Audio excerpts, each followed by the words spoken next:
ஸ்ரீ மீனாட்சி மைந்தன் YouTube channel நண்பர்களுக்கும் நேர்களுக்கும் இனிய வணக்கம். இந்த நாள் இனிய நாளாக அமையட்டும். நம்மளுடைய சேனல் நிறைய ஆன்மீக ரீதியான பதிவுகள் பார்த்துட்டு இருக்கிறோம். அந்த அடிப்படையில் நம்ம பார்க்கக்கூடிய பதிவு பார்த்தீங்கன்னா, மார்கழி மாதத்தோட சிறப்புகள் என்ன, இந்த மாதத்துல நம்ம என்னெல்லாம் செய்யணும், எந்த மாதிரியான வழிபாடுகள் செய்யணும், இந்த மாதத்துல என்ன மாதிரியான சிறப்பு வழிபாடுகள் செஞ்சா நமக்கு என்னென்ன பலன்கள் கிடைக்கும் தெரிஞ்சுக்க போறோம்.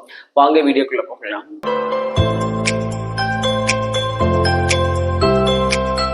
அஞ்சு முகம் தோன்றில் ஆறுமுகம் தோன்றும் வெஞ்சவர் நெஞ்சில் வேல் தோன்றும் நெஞ்சில் ஒருகால் நினைக்க இருகாலும் தோன்றும் முருகாசரணம் கந்தாசனம் ஓதுவோர் முன் திருச்சிற்றம்பலம் தில்லை எம்பலம். பொதுவாகவே மார்கழி மாதம் அப்படின்னாலே பாத்தீங்கன்னா நமக்கு ரொம்ப குளுமையா குளிர்ச்சியான ஒரு மாதம் தான். ஏன்னா பகல் பொழுது ரொம்ப கம்மியாகவும் இரவு பொழுது அதிகமாகவும் நமக்கு இருக்கும். நிறைய குளிர்ந்த காத்து நல்லா பனி பொழியக்கூடிய ஒரு ரம்மியமான ஒரு மாதம் தான் மார்கழி மாதம். இந்த மார்கழி மாதத்தோட சிறப்புகள் அப்படின்னு கேட்டீங்கன்னா, இந்த மார்கழி மாதத்துல முதல் சிறப்பு, மார்கழி மாதம் அப்படின்னாலே ஆண்டாள் நாச்சியார் தான். ஆண்டாள் நாச்சியாரை வழிபடுறதுக்கும் அவங்க வழங்கிய திருப்பாவை பாடுறதுக்கும் உகந்த மாதம் இந்த மாதம் தான். அதற்கப்புறமாக சிவபெருமானுடைய 64 சுரூபங்கள் ஒரு சுரூபமா இருக்கக்கூடிய நடராஜருக்கு அபிஷேகம் நடக்கக்கூடிய ஆருத்ரா தரிசனம் திருவாதிரை அப்படின்னு சொல்லக்கூடிய ஒரு நாளும் இந்த மாதத்துல தான் வரும்.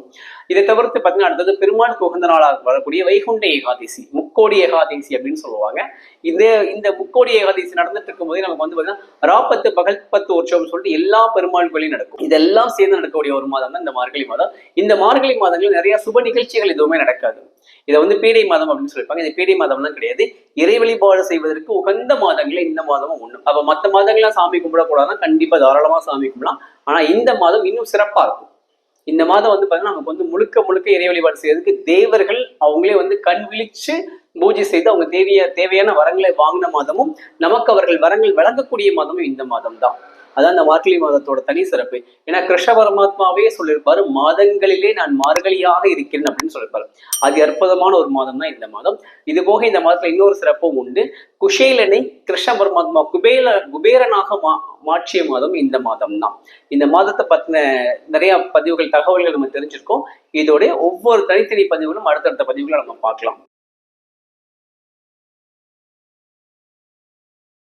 இந்த பதிவை உங்களுடைய உற்சாக நண்பர்களுக்கு பகிர்ந்துக்கோங்க. Shri Meenakshi YouTube channel subscribe பண்ணுங்க, லைக் பண்ணுங்க, கமெண்ட் பண்ணுங்க, ஷேர் பண்ணுங்க. மறக்காம பக்கத்துல பெல் ஐகானை கிளிக் பண்ணிக்கோங்க. அப்பதான் நாங்கள் அடுத்தடுத்து போடக்கூடிய வீடியோஸ் உங்களுக்கு வரும். அடுத்த பதிவில் உங்களை சந்திக்கும் வரை உங்களிடமிருந்து விடைபெறுவது ஸ்ரீ மீனாட்சி மைந்தன். நன்றி, வணக்கம். வான்மிகில் வளாது பெய்க மலிவளம் சுரக்க மன்னன் கோன்முறை அரசு செய்க குறைவிலாதீர்கள் வாழ்க நான்மறை அரங்கள் லோகு நச்சவம் வேள்வி மல்க மேன்மைகள் செய்வேனதி விலங்குக உலகம் எல்லாம் திருச்சிற்றம்பலம் தில்லை எம்பலம்.